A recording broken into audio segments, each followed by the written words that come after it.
Hey guys, so as you can tell, we are in my car and I'm filming on my phone. So this is going to be like my first official video, I guess, for my vlog channel. I originally wanted to make like a travel vlog channel as a second channel, and I don't know if I'm still going to do that or how I'm going to do that. I don't know if I want to do like some daily vlog type things, but I figured for the first video, why don't we go ahead and just kind of, I guess, go through part of my day together. It's a normal work day. My car's a mess. Preston is here with me. Preston, say hi. He's busy. He's got to clean himself. So we're in the van, and yeah, we're going to go to work. So I'm going to figure out just kind of as we go. Maybe I'll start getting a vlog camera. Maybe I'll just use my phone. I'm not sure yet, but yeah, we're on our way to work. Got to drop a package off for my Vantouche Etsy eBay store envy shop. Check out Vantouche down below. I have it linked and everything. So drop the package off, go get coffee, and then to the barn we go. So maybe I'll get to finally show you guys the barn. I know it's been, God, what, 5 years that I've been talking about the barn, and I have not even shown you guys the horses or the barn or anything besides what you see on my Instagram.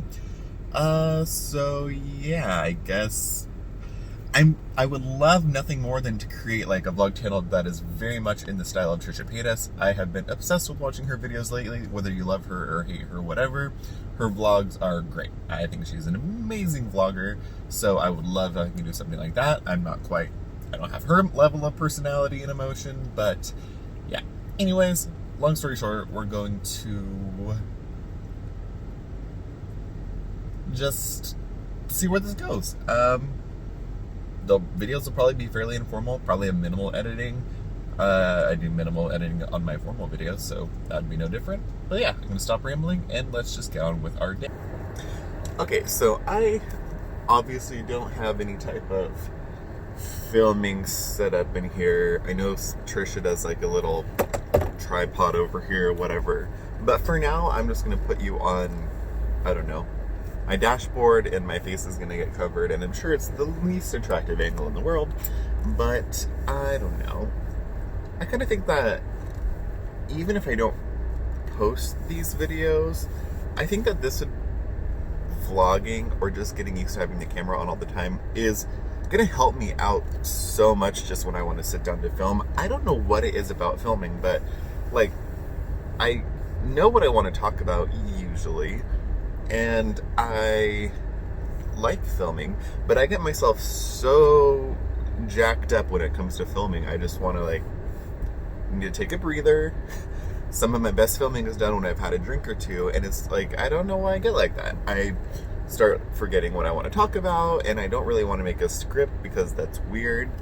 So I know, I mean, I've had my YouTube channel for a while, not that you can tell, but I think that maybe if I just film and I just get used to just turning the camera on and filming and not stressing out too much about it, maybe that'll help my, I don't know, filming skills, I guess. I don't know what you want to call it. There are not many skills. There are not a lot of skills. Yeah. But yeah, that's what I'm thinking. I mean, obviously practice makes perfect. So we are practicing, I guess. So how's your day? Jesus, I can't talk. So how's your guys' day going? You having a good day? Are you on your way to work? It's Tuesday here, and it is cold and rainy, and it's basically a typical Portland February day, cold and rainy. Though you could say cold and rainy is kind of a typical day in Oregon for the most part anyway. Kind of struggling with where to look, because obviously my camera is right here, but I want to look there, so I don't know. Oh wow. Who is he?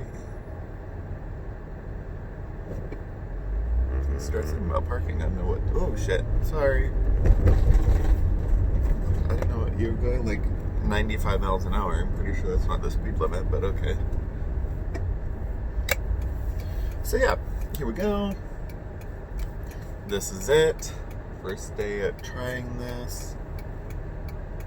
Yeah, we've got one, what to say, Tuesday, so we leave in 1 week for another horse show. So basically, I don't know if you guys saw me talk about it or post about it, but basically the way my schedule goes, you can kind of show horses year long, but the way our schedule works from Oregon, which we travel a lot, so we don't really show in Oregon specifically, we show all over the place. I mean, if you were to just stay in Oregon, you couldn't compete at our level. You definitely have to travel if you want to compete at a world level, and that's the one thing that the woman I work with and I do, we kind of specialize at showing on a national or world level, whatever you want to call it. We don't go overseas, so it's considered world level, but we're just competing at the top of our level, so whatever you want to call that.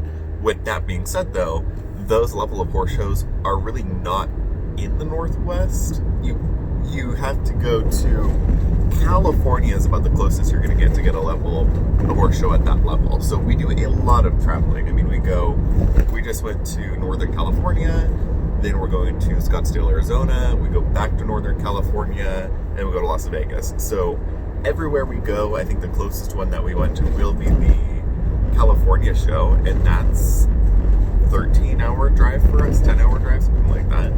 And then the farthest show we go to is Columbus, Ohio, and that is basically, it's every part of 4 days. I mean, because you have to think about, with us, we have I call it a baby semi, because it's not like a full-size semi, like a UPS truck type of semi, but it is a semi. I mean, it is a semi. So we have that, and obviously we can only go so fast, but we also have, so that's 25 feet. And then our horse trailer is 50 feet. It's a 7-horse trailer with a full living quarter in it. So like a RV kind of. And then we have anywhere from 5 to 7 horses on board at all times. So we're fully loaded, we're heavy, and when you're hauling animals, horses obviously, you have to stop and you have to water them. So they have hay in little troughs in front of them, so they get to eat throughout the whole day, which is good. Horses are grazing animals. But you have to water them basically every 5 to 6 hours. So we have to stop every 5 to 6 hours and get diesel, water the horses, do that type of thing. So it takes longer to get places, obviously, because we can't go, if the speed limit's 80, we can't go 80, we can go maybe 60. So between our max speed and between watering the horses and stopping, and they have to get off the trailer, you can't just drive 24 hours. We go basically no more than 15 hours, and then we stop somewhere and we put them in stalls and they get to lay down, and it's super important for horses to get off the trailer and, be able to relax, get off their legs. It'd be like standing on concrete all day if you're at work and you do that for 4 days. You can't do that, because then we have to get horse shows and we have to compete, so we need our horses to be like top of their level. God, where was I going with this? We compete at the top of our level. Where was I going with that? Anyways, I think I was saying that we travel a lot. So with our show season, that's where I was talking about show season. So basically show season can be year long. I mean, there's like a show in Florida that it ends, or it starts in December and then it goes over the beginning of the new year, and people like spend Christmas down in Florida and then they do their new year in Florida. So you can basically show year round, but oh my God, Preston is super struggling to get under his blankets right now. But we know, obviously, we're not going to just drive to Florida. That's quite a drive. Preston, what are you doing? You have like 15 blankets. Our show season basically starts in February, and then we go, the last show is November if we go to it, but usually the majority of our barn is done in October, and then we might have a couple going in November.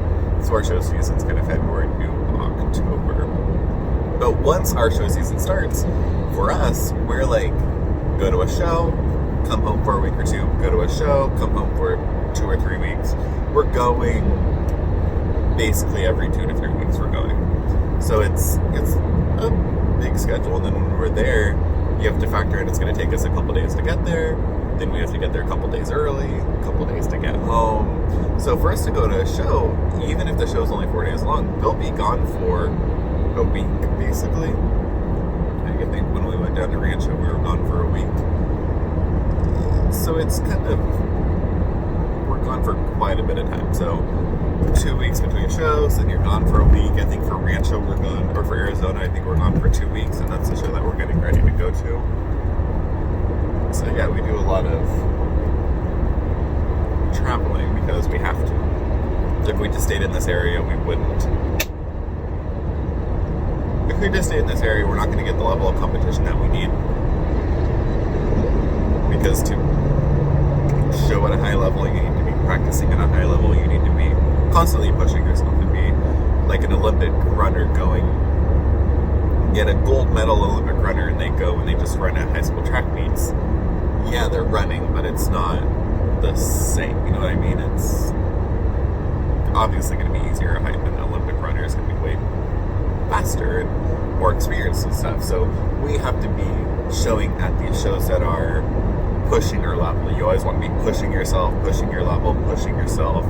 And competition breeds, or like struggle in tough competition pushes you to be better or get better or figure out what you need to do to improve. So you've got to continue to show at that level. And we get clients from time to time that are kind of want to show locally, which there's nothing wrong with, but you have to explain to them like what we specialize in is showing at a higher level and competing at a higher level, training at a higher level. Everything we do, we're trying to push to the very top of our ability, our horse's ability, our client's ability, and we do it well. But you've gotta like commit to doing it, and it's a big commitment. What we do is, it's not cheap, and it's a commitment. It really is a sport. I mean, it's not, if you come into it thinking you're just going to hang out and ride horses here and there, it's not going to work. It doesn't matter how much money you have, if you don't put the time and the effort and the blood, sweat, and tears into it.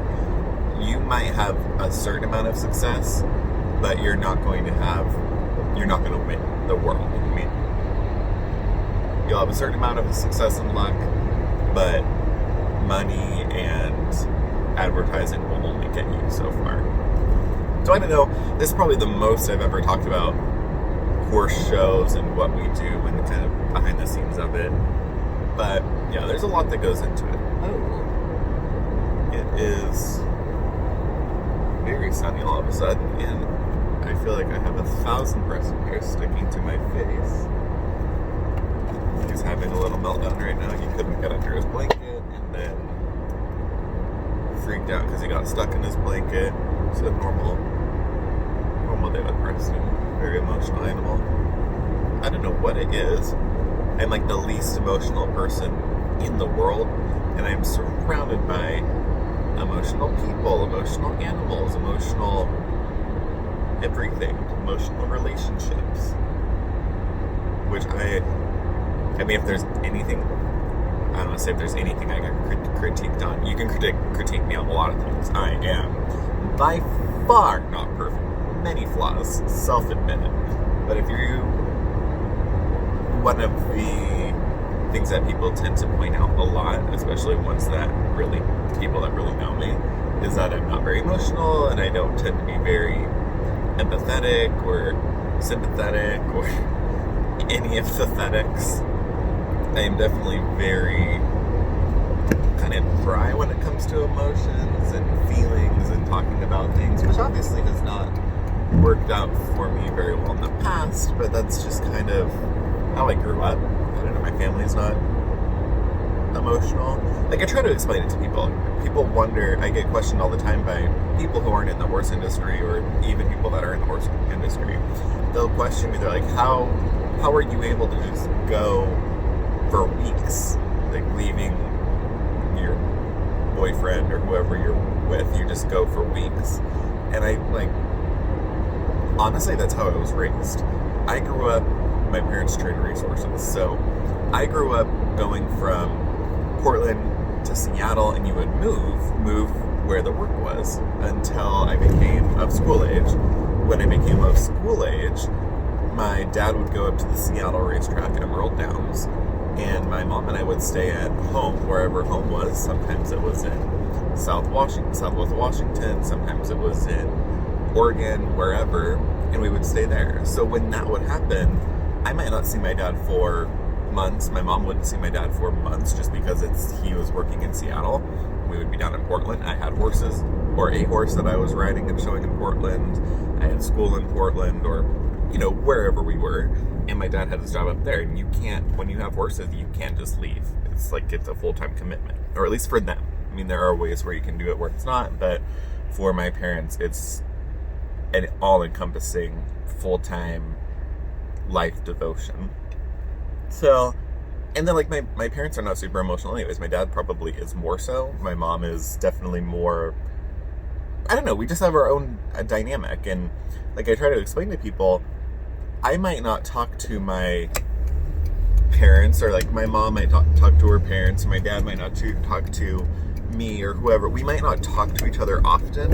Like, I know some families, it's just unfathomable. You call each other twice a day and you speak every day, and you can't even imagine a life without doing it. But that's how we are, my whole family. We might not talk every day. We might not talk but a couple times a month. But we know that if you need that person, you can call on them. Any single one of my family members will drop anything to do whatever. If you need me to fly to California and take over the business and help you out because something's gone down, I've done it before. Same thing, my grandparents, if I needed them at any moment, they'd be there to help me. I mean, we're all there, we'll help each other, and we will kill people or take a bullet for each other, but we don't need to call. So that carries over into, obviously, my daily life, because that's how I live. But, like, people don't get that sometimes, and, like, people I've been in relationships don't get that sometimes, because they don't live that. I mean, a normal family, you talk and you communicate and do whatever, but we're not normal, or our normal is different, I guess I should say. So yeah, I think just that kind of growing up like that, and probably just my natural being, my breeding, if you will, weren't really raised to be an emotional person, which is fine. It's not a bad thing. I feel like it takes a specific person to get that, and to figure it out and understand it and get along with it, and you either do or you don't. And when you do, you get it, you appreciate it, you don't mind it, whatever. And if you don't, then you'll really struggle. And I mean, I don't want to go into it too much. I don't want to say that's what happened in my last relationship, but God, I look fat from this angle.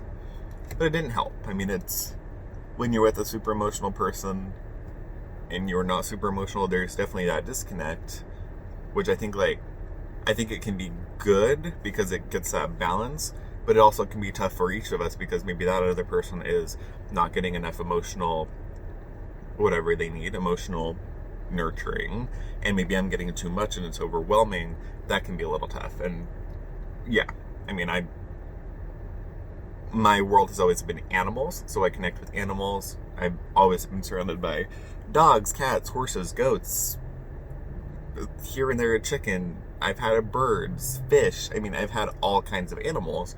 If you put me with animals, I'm totally comfortable, and I relate, and I have empathy, and I love animals. I would, again, do anything for animals.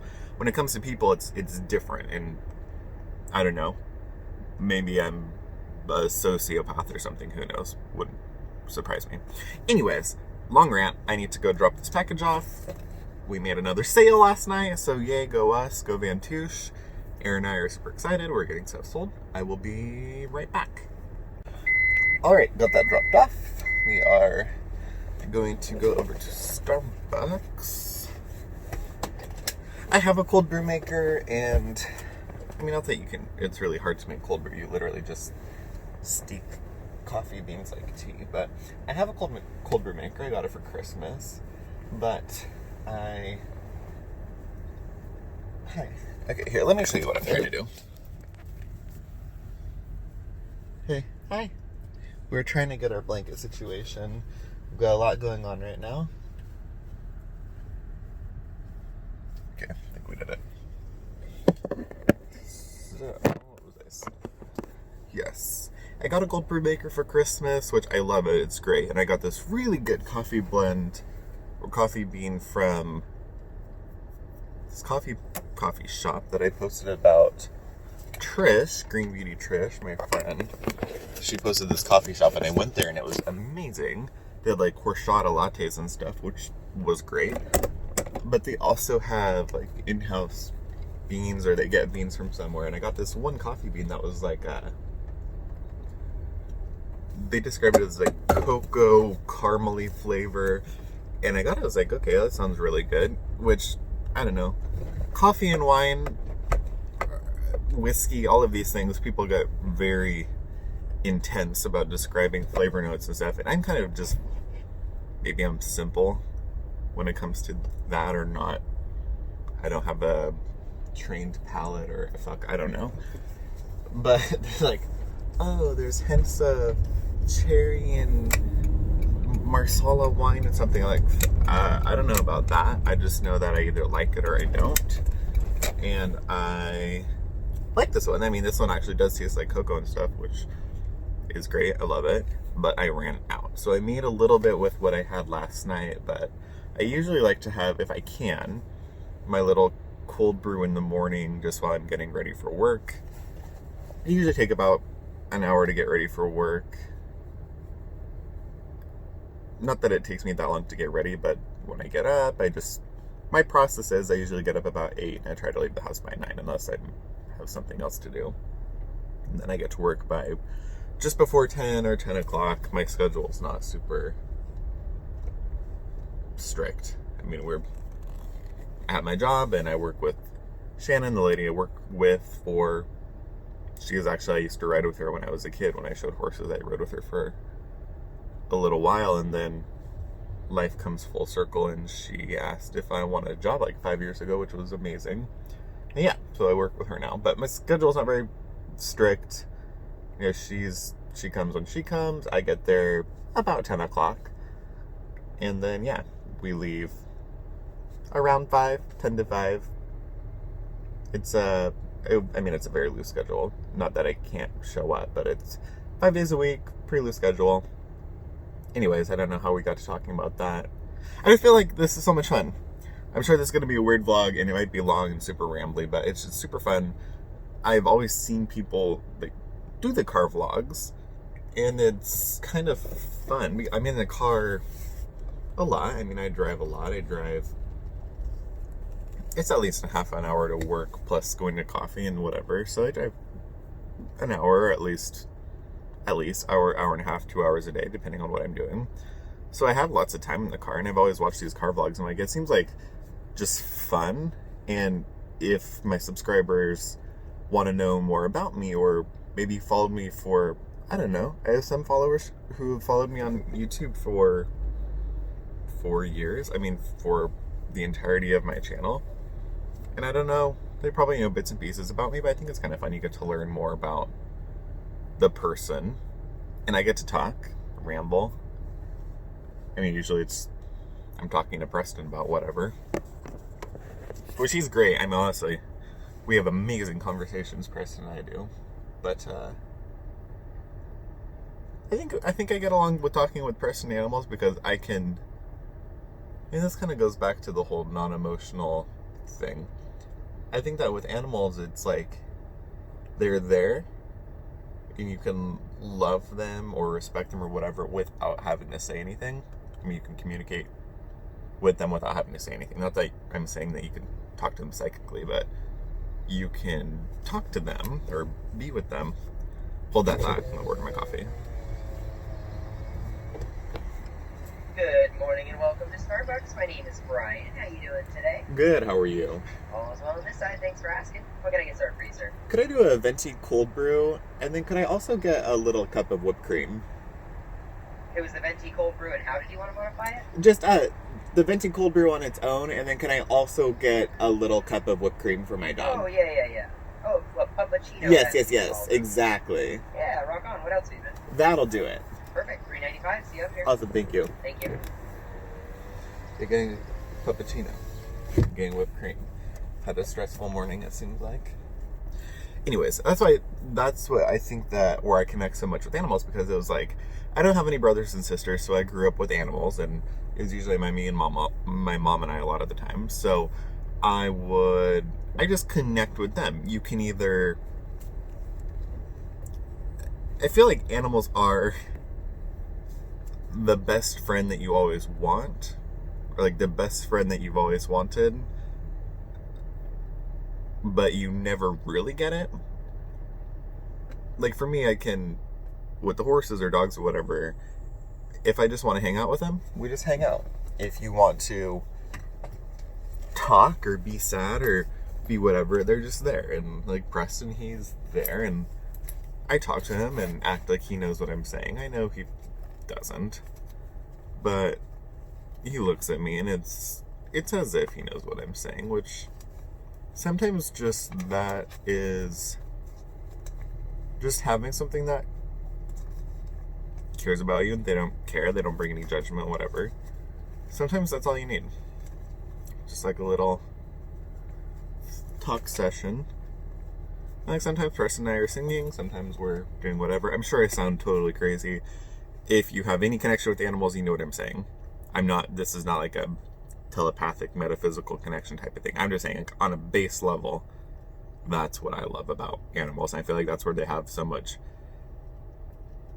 value and power in people's lives, because if you're an animal person, their family, your friend, your therapist, whatever.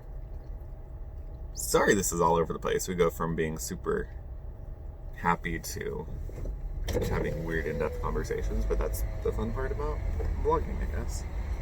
Good morning. How's it going? Good, how are you? Good. $3.95. Thank you.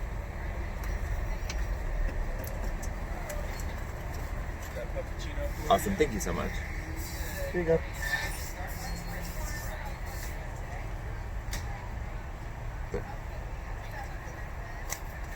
$16.05 is going to be your change. Awesome. Thank Have a you. great one. You too. Alright. So, mission success. Preston has his whipped cream. I don't want to hear about it in the comments. If you don't like it, don't do it. Preston likes it. He's 10 years old. If he wants whipped cream, he can have whipped cream. And he does like it. He's in his blanket right now, eating his whipped cream. It's great. Everyone's happy. Do you need help? Here, let's get this figured out. He's trying to like make a little nest for his whipped cream because he's in this weird position. Oh, we're gonna drop that. Okay. Anyway, yeah. So yeah, I think that's the fun part about vlogging. That's the one thing I really liked about people vlogging. At first I thought it was stupid. When you think about it, it's kind of like, oh really, you're just gonna sit and listen to this person ramble on? It seems weird, but I think it's kind of fun. I just kind of, I don't know. That's one thing I like about watching Trisha Paytas vlogs is she drives and then she eats and she does whatever, and there's no structure to it. And if she wants to talk about a breakup and cry, then she talks about a breakup and cries. And if she wants to just talk about how much she loves that spicy chicken sandwich from Arby's or whatever, then she talks about that, which I think is super fun. There's something to be said about that.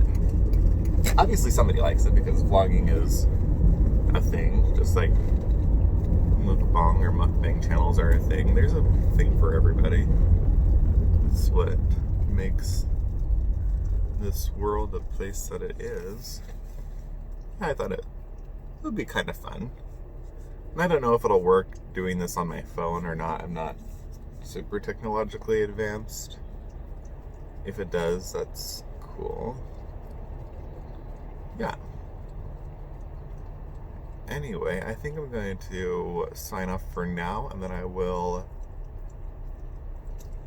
turn you guys back on when we get to the barn. How about that? Alright, so we are officially at the barn. Yeah, I'm basically sitting in my car right now. It's super cold out, and I really don't want to get out of the car. So I figured, why don't I show you what it looks like when I come to the barn? So basically what I do on a normal day is I get to the barn a little bit early. I don't technically start work until 10. So depending how cold it is, I think of this as like my time where, you know how older people go on the patio and they just kind of sit and sip their coffee and look at grass? I don't know what they look at. Hummingbirds. That's basically what I'm doing. But for me, it's, come on, cheekbone. Love that. My skin looks nice. This is like me having my morning coffee, which I am, but also it's like 1 degree. It's not 1 degree, but it's like freezing outside, and I don't want to get out of the car. So it's very nice out, but I don't want to get out of the car. So here I'm going to show you some stuff. Here is, when I tell you we have a long horse trailer, like, yeah. So this is the front. The living quarters goes back to here. This is our tack room. Obviously the door's on the other side. And then we have 7 horses. So 1, 2, 3, 4, 5, 6, 7. That's a hay rack. These are all storage things. And we're actually getting a new trailer soon. I think we're trading this one in and getting a new trailer. Over here, sorry, I'm trying to look on the phone. This is a dairy barn. And then I'll show you in a minute. Oh. Then here are horses. Trying to see. Oh, yeah, there you go. You can kind of see. There are horses there. You see them? Hi, horses. Yeah. So that's what we're doing. Preston is there. He's enjoyed his whipped cream. Anything to say? Have any words? Anything for the camera? He's not talking right now. But yeah. So I probably should put my sweatshirt on and get ready for work. I'll put you here for right now as we get ready. This lighting though. Love that. Hair looks weird. That's fine. Hair always looks weird. Put my little outfit on. I'm having a hard time, like, I keep looking here, and then it looks like I'm looking over there, like I have Google eyes, whatever. Maybe I should just only ever use the front camera. My god, my skin's looking so good. Love that. Put my little daily outfit on. You can see me in my horse clothes, which are basically just clothes. There's nothing special about them. Ah! Stuck. Why did I do this? What's wrong with this outfit? Oh my god, I have to pee so bad. I've had like 34 coffees today already and a half a gallon of water, and then yeah.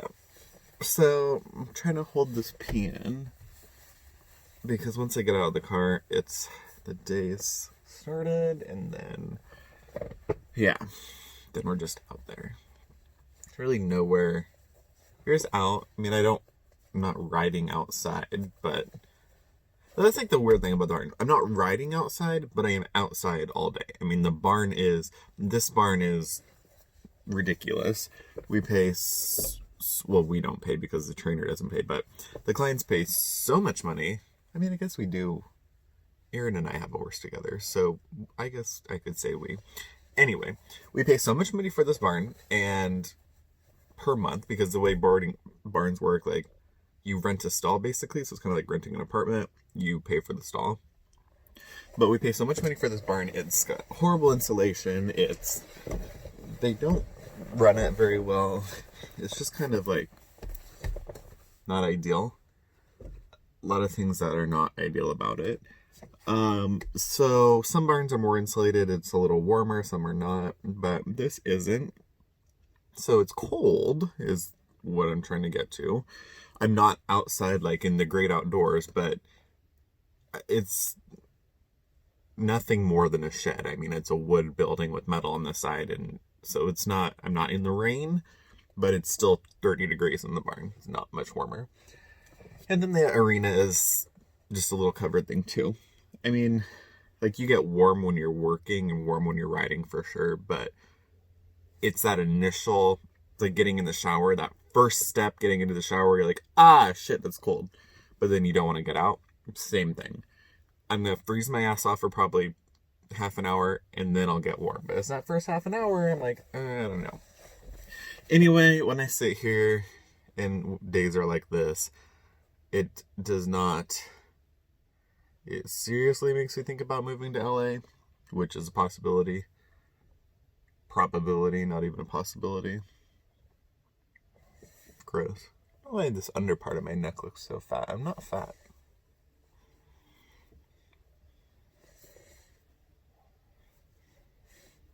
Anyway, probability, not a possibility. It's going to happen. I'm just not sure when. I think it will probably happen at the end of this year. I've got a lot of things I need to figure out before then. Yeah. Preston, what do you think? Alright guys, so this is Ozzy. Everyone say hi. Cutest little pumpkin in the world. This horse is actually mine. Well, Aaron and I's horse. Yeah, they're cute. Hi. See? He's in his little paddock. Ooh, hi. Zoomed in. Here's his friend. This is Waylon. His horse is back there. And this is Petey. Huh. Ozzy's 4. Super sweet. He's like a little dog. Or a big dog. Hey guys, so obviously I am home now. The day kind of got away from me and didn't necessarily go as expected. Definitely was not a normal work day. But we are home now. I'm having some chili with salsa and some kind of probiotic sour cream. Made the chili a couple nights ago in my Kosari, which is like an Instant Pot. But it wasn't working. I turned it on and I was like, okay, I put it on a high pressure, and usually when it's building pressure and whatever, it takes a while to do that. But this one was like not getting pressure. So I'm like, okay, let me get in the shower and I'm gonna come back after the shower and it'll probably be working 10, 15, 20 minutes. I come out and it's like bubbling but not building pressure. It's like total, I don't know, housewife problems. Not a housewife, not a wife. Yeah, so I play with it. I'm like, oh my god, the little pressure valve has popped off. So I need to play with that and see what is wrong with it. Sidekick is over here. Hello. There he is. He's emerging. Stay there. Don't sit in the chili. Yeah, so that's where we're at. So I think that's it for this vlog. Oh, we're going to hold hands now. He's flirting with me. Yeah? Hello. Okay, well, we're probably going to sit here and hold hands for a little bit. But yeah, so let me know how you guys, if you guys like this. This is kind of my first foray into vlogging. Let me know if you like the vlog. Obviously, I will try to include more horse things and travel things. Like I said, originally this channel was going to be for travel vlogging, and I just haven't got there yet. Haven't gone on a trip or anything yet. Go to a horse show soon. So I'll do like, let me know what you think. Just like, do you want to see daily vlog type things? Do you see this? Daily vlog type things? Do you want to see me go to horse shows? Do you want to see like me actually doing real life traveling? Just let me know in the comments down below. Yeah, I guess that's it for this vlog. I'm not sure how you end these. That's it for this vlog, and I'll see you probably over on my other channel, unless I post here next. All my socials and other channel will be linked in the description down below. I'll see you on the next video. Bye!